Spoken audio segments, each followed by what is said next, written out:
पर काजु लगी तनु परिहरही, जिमि हमी उपल कृषि दलिगरही।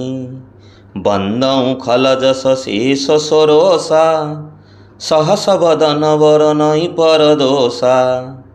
कुआपथर चाषींकर फसल नष्ट करी निजे नष्ट होइजिबा परी जो दुष्ट माने परर अनिष्ट करिबा निमंते आपणा शरीर भी छाड़ी दियंती एवं जो दुष्ट माने रुष्ट होई परदोष को सहस्र मुखरे वर्णना करती मु सेमानंकु सहस्र फणायुक्त से सदैव मन करी प्रणाम करुछि। पुनि प्रणवऊ पृथुराज समाना, परघ सुनई सहस दश काना।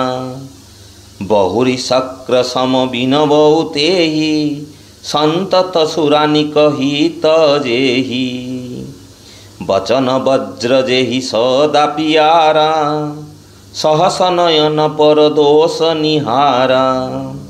पुणी जो माने 10,000 कर्णरे अन्यमानंकर पाप शुणती सेमानंको मु राजा पृथ्वी जे कि भगवानंकर जस शुणिबा निमंते 10,000 कर्ण मागिथिले मने करी प्रणाम करुछि।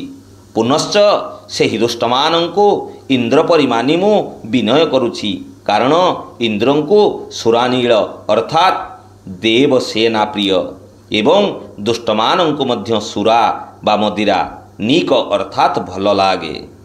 कठोर वचन रूपक वज्र हेउछि सेमानंकर नित्य प्रिय वस्तु ओ सेमाने सहस्र नयन रे अन्यमानंकर दोष वर्णना करती।